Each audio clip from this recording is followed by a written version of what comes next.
Hello and welcome to the Parent Problems Today podcast. Today you're joined by myself, Robert Trout, and Mary Zaunbrecher from the Parent Trainers team. And as we kind of move forward with topics of discussion that families kind of reach out to us about, we're going to circle back to an old topic, but try to bring a more general view to it.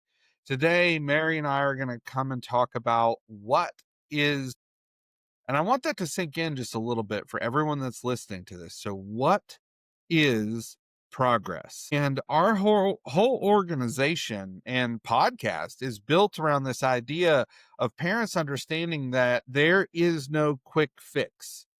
There is a process to change, and a process that involves understanding and interacting with mental health processes and neurological processes and learning differences and all these different pieces that come up for families, usually out of the blue.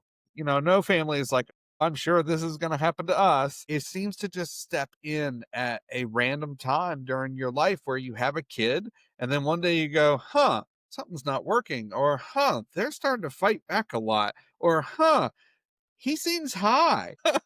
Like it is a surprise because when you're in it, it's hard to see what's happening. So you need a disruption, and that's where a crisis happens, or a suicide attempt, or your kid comes home drunk, or something like some event occurs that sets off this powder keg within the family system because the parents very often, and please hear this, parents, you get caught off guard. That is a normal part of the process. You get caught off guard because you thought everything was just normal.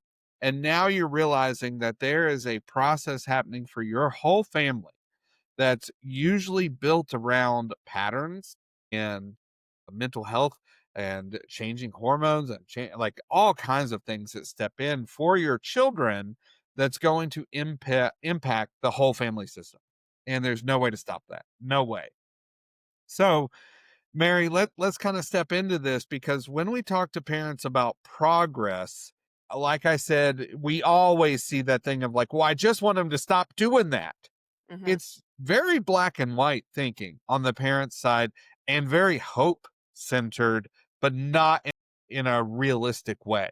Hope has that weird thing, right? Where it's like, well, I hope we don't have to deal with this anymore versus I hope tomorrow's 10% better, which is what I think we're going to get into here. So, what comes up for you when we start talking about this with families? What is progress? Yeah, it's such a great question that we oftentimes run into because parents do kind of set the bar too high or have this, magic wand picture of like, if I just waved a magic wand and everything looked better, here's what it would look like. And oftentimes, what I tell parents is you can't set the first rung of the ladder at 10 feet, right? And so if we actually break it down into 1 foot, 2 feet, 3 feet, what does that actually look like for your family system? And a lot of times people have trouble with progress when it comes to therapeutics or just this process of building a family system that can manage or get through these hard times in looking at how do we how do we acknowledge that progress is not linear and it's going to look messy, right? And I actually was speaking with the family about this last week and I said it's kind of like if you picture a yo-yo as the marker of progress. Okay. Um yeah, it's like walking up the stairs while, playing with a yo-yo. That yo-yo is the indicator of the ups and downs that you'll see. And all the while, sometimes we don't notice that progress up because the lows feel really low or, the issues that maybe one parent has pinpointed uh, isn't making progress, but there's all these kind of underpinnings of progress that kind of get thrown out in terms of acknowledgement. And, we work with parents who are either like super hopeful and like ready to go, or parents who are, like, we've tried everything. Like, what, why?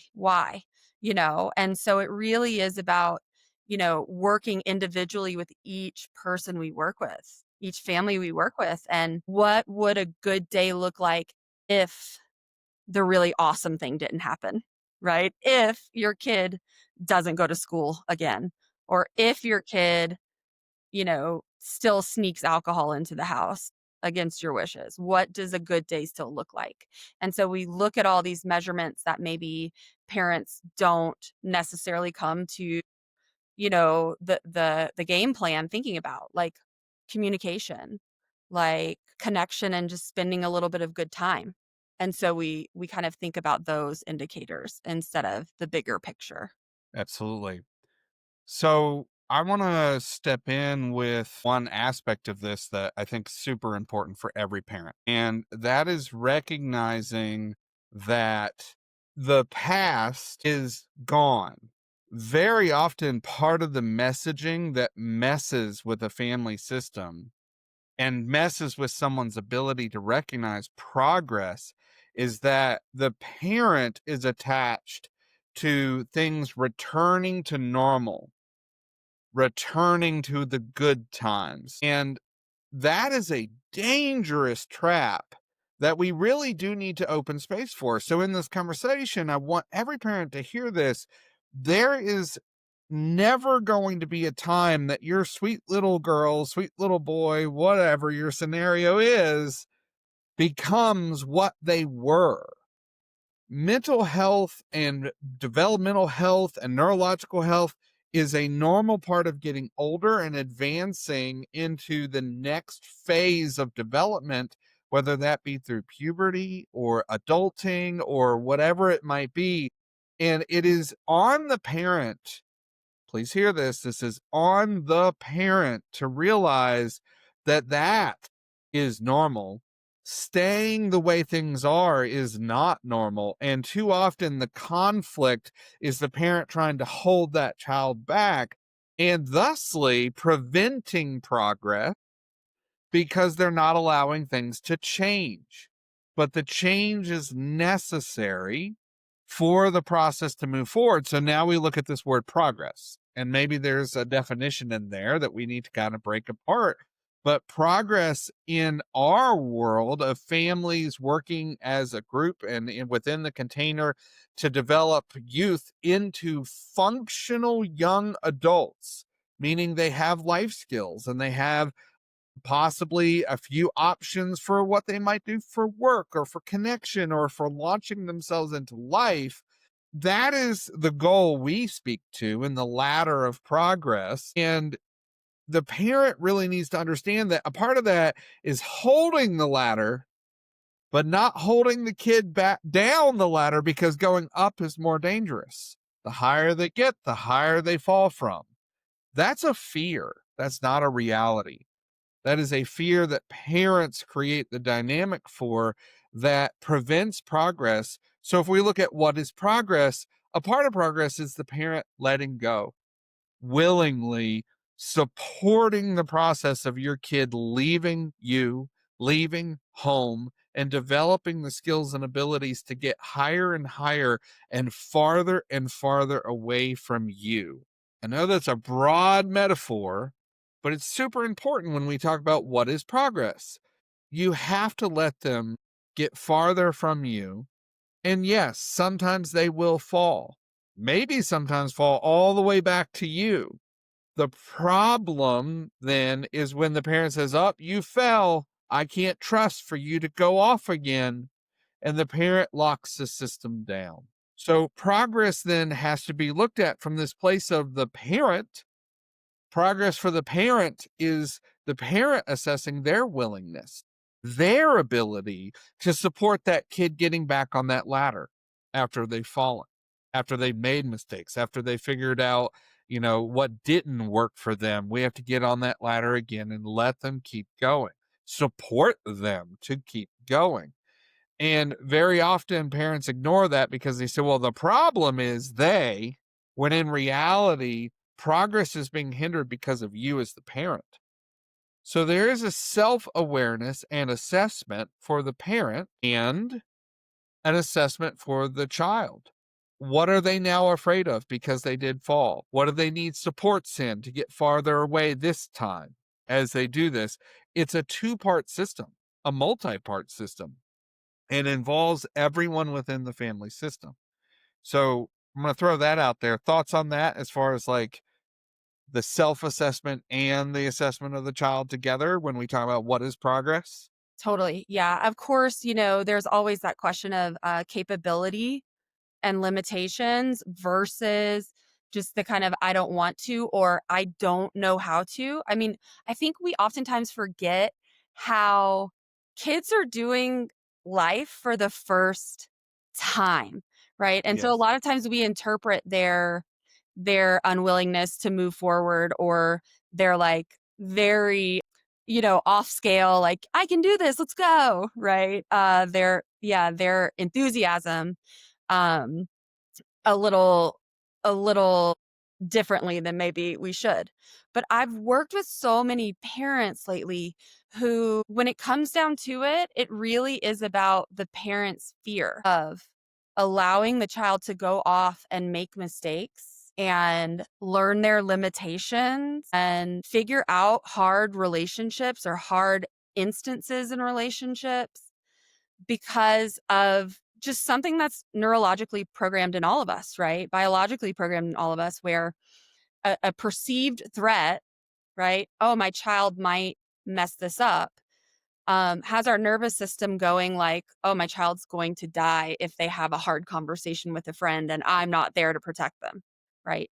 And so it really is about sitting with parents for me and saying, that is your fear. And notice how disproportional your anxiety, fear, anticipation, whatever you call it, right, is to the actual worst case scenario. And how do we plan for the boundaries and the limits that do need to be implemented, right, for this kid to go out and make mistakes and fall on their face and have successes without getting hurt or too far off the edge of the cliff, kind of, so to speak, right? It's how do you stop, assess, normalize, right? Not judge yourself for it, but normalize, like, okay, this is my brain doing that thing. And then how do I say, this isn't that bad? My child is going to learn something, and I can be here to hold that if it's hard or horrible or messy when they come back and say, ugh, that wasn't great. Yep. Well, let's not miss the opportunity too. Let's talk about a skill for a second. One of the skills to this for every parent that's listening is to help the child understand that you're afraid. And most likely this fear comes I mean, in most scenarios, it comes because it's happened before. The kid got picked on or bullied or etc. And they came home and the parents had a horrible time of like, oh my God, I hate that my kid got bullied, etc. And now the parent's afraid for the kid for it to happen again. And the fear builds Mhm. from the child to the parent. The skill outside of that is for the parent to reassess. And I try to give a couple examples, but for today, let's just focus on a basic like, okay, your kid comes home and they're upset, they're hurt emotionally, maybe there's something that has happened that's wrong for them or has caused emotional distress for them. Remove right and wrong, it's just distress. As a parent, there is this moment where it's like, I want to protect you. It's very primal. I want to protect you. I'm so sorry that happened. Let's protect you from that ever happening again, etc. It's kind of very internalized there and natural that the parent wants to protect. The skill to this, when we're measuring progress, is for the parent to look and say, okay, this has happened. Instead of saying, I want to protect you, you start meeting the child in the tell me about your experience, name the emotion to build emotional language. That's the first part. And then the parent can do a great job with a skill of stepping in and saying, okay, now, what can we do to get you ready for the next time that this happens? That's mind blowing for so many parents and children, by the way, when they actually have this experience, because the child will very often look and say, what do you mean the next time this happens? And how powerful is it for the parent to say, Well, this is a normal part of life to find the rough edges, to find the things that hurt you. And in that normality, now is the point for you to learn and develop skills, language, and strategies for being ready for the next time it happens. Not, we're going to stop this from ever happening again. We're going to put up boundaries and walls and restrictions and whatever on both sides of it. Building anxiety, by the way, that's part of where anxiety comes from. For any parent that's listening to this, is when you try to barrier off and build walls, you're blocking someone in versus, okay, let's open the gates again. But this time, when you go out into the world, you're smarter, you have experience, and you understand that you can be hurt in this way. But let's build language, retort, and process for you to be able to work through that faster and have a better understanding that what that person did to you also came from somewhere, probably emotional for them. It's learning how to be prepared for things to happen again. That is a skill that often have to teach parents how to meet their children in a new way so that the parents don't build, you know, levees of anxiety and dread that bad things are going to happen versus the, no, we're going to send you back out because we trust you're going to be able to handle this and understand that it's okay that it happened. Next time you're going to process it differently, handle it differently, have different strategies prepared because we're going to go through it with you now without judgment. Such an important skill for parents to learn how to do that in a different way. Yeah, so what you're talking about is kind of like the rescuing side of things when we look at how like the roles we show up in sometimes when we're not fully aware or fully present with our cognition and our emotions, right? I'm thinking and I'm feeling. And on the flip side of that, like the problem solver will sometimes jump in and start just asking questions, right? And then this kid is like, I'm having to relive this. I'm having to answer these questions, right? And so sometimes progress is just silence and being with your child in that moment and saying, "I'm sorry that happened for you. How can I support you in learning skills and tools to get through this next time?" Right? Like you're saying. So I was just thinking about that. Like I have these families who one parent will jump in that way, like let's build the wall, and one parent will just kind of start playing detective to figure out where do we go from here, right? And Yes. recently I've been talking a lot about, back 20 years ago we were calling parents helicopter parents, right? It's the parents who come in and swoop in and want to support and love their children and be in it with them. And now what we're seeing a lot of is parents who just kind of want to clear the way and never have those adversities for their children, which again, that is biologically inherent for us to protect our loved ones, right? But by doing so, we don't teach kids that they are resilient, that they can think through things themselves, that they can handle hard things and, maybe have a hard discussion with a teacher or a friend and not die or crumble, right? And Yes. so just being able to sit there with your child and be there with them is progress, right? Progress isn't them never getting bullied again. It's we talked about what this is like for them and we talked about what they can do next time. Yep. So, looking at this for every parent that's listening, what we're just trying to do in this simple conversation today is outline that progress gets lost, first of all, in the stories that parents tell themselves about what should be different for it to count as Mhm. progress. That's first. Second to this would have to be an assessment of realizing that progress does not mean your child is different. Progress means that you are different, or they are different, or both are different. Mapping progress really comes from an all angle look at who is different and why within the family system. So if you're not seeing progress in your kid, turn the mirror around and say, am I different? Because maybe they're not different, but I am. And then we are because I'm different, then we are different. I just can't see it yet because I'm not seeing them act differently. Too often we tie actions to progress. when in reality, they may be fully well and prepared because of what you have done and how you have shown up for the next instance of whatever they might be struggling with. The last thing I think, and then I'll pass it back to you, Mary, like the last thing for progress, if we're talking about what is progress from this model, is really for the parent to be able to say, okay, I'm going to send you out. You're going to go off and attempt this process of life, and I'm going to gather data. So you send them off, and they shut down immediately and refuse to go to school. Data, right? Mhm. But let's say they went to school 3 out of 5 days this week, but last week it was only 2 days that they went to school. That is progress, and it is up to the parent to recognize that we're moving in the direction that we as parents are trying to facilitate for our children. That is progress. The kid decides to go and hang out with their one friend. Progress versus being isolated all the time.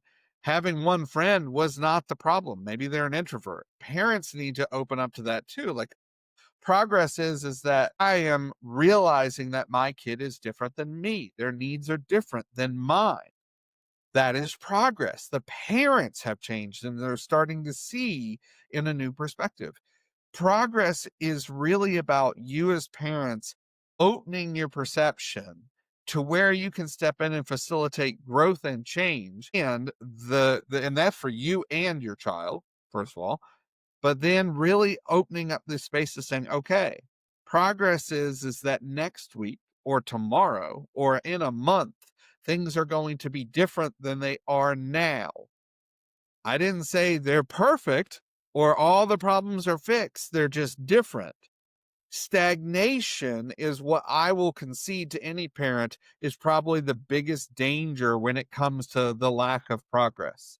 You didn't change and they didn't change. So as long as you keep adjusting and moving things and changing things, progress will look like things are worse today, but better tomorrow. But things are not what they were. That is still progress. Progress can be messy. Progress can be up and down, roller coaster. I don't care what metaphor you want to use. What we're really just trying to convey in this is that progress is change. Not always good change, but progress is change. Gather the data, facilitate the process of educating in and building skill for yourself and them, and then try again and again and again. And in that is a message of hope. That's where hope lives, is in the process of slow developmental change for you and them. Yeah, what's coming up for me in this process is a lot of times, parents will work with us and go through our training and hear about all these skills and tools to use. And as they begin implementing the skills and tools, we'll have our check in calls and they'll say, "Oh, it didn't go well. you know, things are still messy and, I accidentally yelled, but then I caught myself or, some version of, I don't know if I did okay. I didn't know if I created the environment of change for my child to change. And actually what happens is as we're talking about the play by play, right, of what went on, what we will actually notice as the coaches, right, is no, you did something different and your child responded differently, but you are interpreting this discomfort with trying something new or this discomfort with your child just kind of shrugging and walking away instead of engaging in a fight as not good, right? Because anything different, our nervous system is going to interpret as not safe. Oh, I don't know this, so it's unpredictable, so it might not be safe, right? But I just think it's such a beautiful part of this process when parents can begin to really dig into what they would like to focus on for themselves in creating a different environment for their children and their family as a whole. And when they, are kind of getting messy or doing something that's really uncomfortable and feels robotic or feels weird, or they pull out their notes, that's okay, right? Like, the effort that you are putting in to not continue doing the same thing is what is important, and progress is all of those moments that things might have gone differently a week ago, that they were 1% different today, and that's how Yes, change builds over time, right? absolutely. So, in the end, when we talk about what is progress, progress is change. But please do not think that change is it went to exactly what you wanted it to be. It doesn't mean isn't messy. It doesn't mean that there aren't mistakes made. Progress is not letting things stay in a dysfunctional state for your family system, for you, for your child. You have to introduce skills and abilities and the steps necessary for things to be different than they are. So every time you put in one step, you have made progress. Your child has made progress. Your family has made progress. Thank you for listening. As always, come join us at parenttrainers.com to join the community and get the support that you might be looking for. Join our trainings and webinars so that you can develop the skills that you're asking for, that you're seeking. And as always, we hope to see you there.